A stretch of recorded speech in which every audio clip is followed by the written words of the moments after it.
Yo, what's up, Swertifieds? Pag-usapan naman natin ngayon ang Microsoft Heart Linux. Ayan. So, way back in 2015 yata, sinabi ito ng CEO ng Microsoft. So, ayun. Ang Windows Subsystem for Linux o WSL. So, pwede kang mag-install ng Linux distribution without the overhead the traditional virtual machine or dual boot. So, dati kasi kailangan mo pang mag-create ng virtual machine using either VirtualBox or VMware or iba pang virtualization tool, or kailangan mo mag-dual boot para mag-experience ka ng Linux. Pero ngayon, mas pinadali na ng Microsoft. So, ginawa ko to kasi kadalasan o karamihan sa atin, I'm sure, pag bumili ka ng laptop o yung laptop na currently ginagamit mo is naka Microsoft Windows, no? So, para mabuksan natin to, search nyo lang command line and run as administrator. So, pag naka-run as administrator na tayo, ano ba?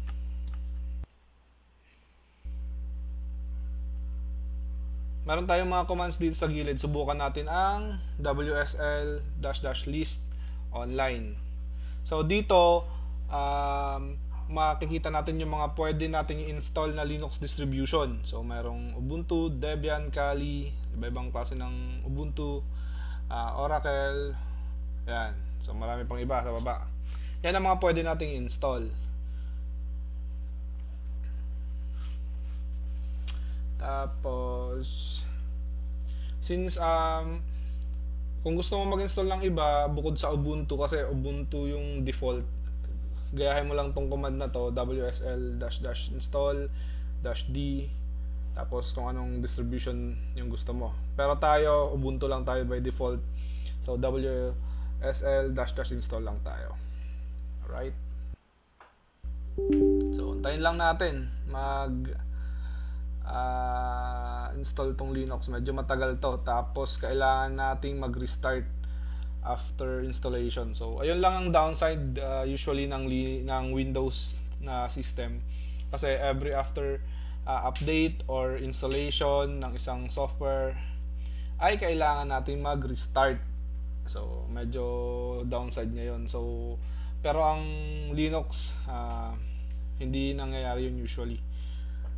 Seldom mangyari na kailangan mag-restart. So, ayan, tayo na lang natin ang installation na to hanggang sa matapos. By the way, habang nag-aantay tayo ng installation, nasa gilid pala, nasa right side is yung reference na documentation na sinundan ko para matutunan ko itong pag-install ng WSL. So, ayan, sa gilid. Puntahan nyo lang kung gusto nyo matutunan ang WSL or makita kung paano pa yung ibang way to install WSL, kasi marami pa yung iba, may via GUI. Pero dito sa atin, since mag-aaral tayo ng Linux, more on command line interface yung setup natin. So dito tayo sa terminal magtatrabaho. Alright. So, tagal. Antayin lang natin.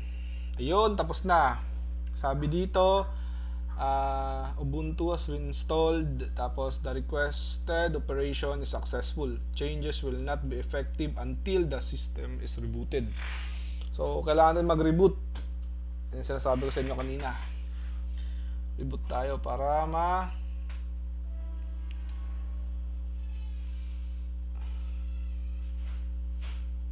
Then dito after ko ng reboot, ipo-prompt tayo to create a username.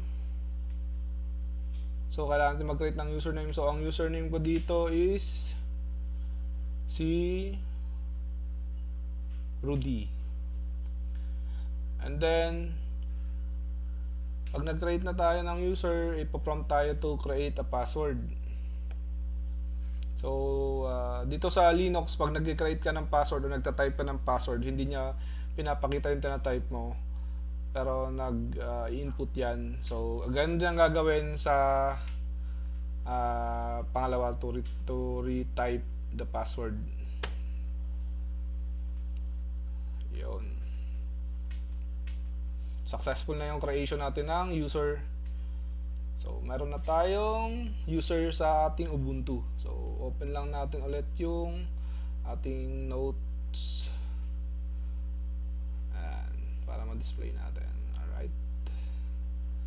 So pag meron na tayong user sa Ubuntu natin, pwede na tayo mag-practice ng mga commands. So for example, ano ba ang commands ang pwede?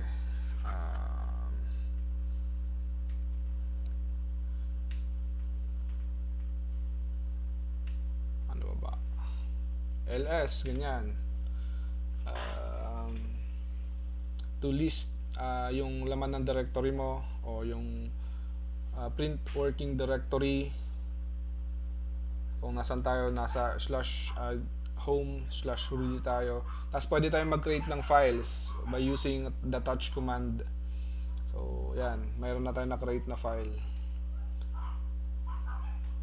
Tapos ls-el tayo to list all the files in our directory, including yung mga hidden files. So yan. Pagkatapos natin mag-create ng user, punta tayo dito sa lpi.org na site para mag-aral ng Linux. So ang course na to is titled The Linux Essentials. Hindi siya video, ano lang siya, text lang siya, para ka nagbabasa ng libro.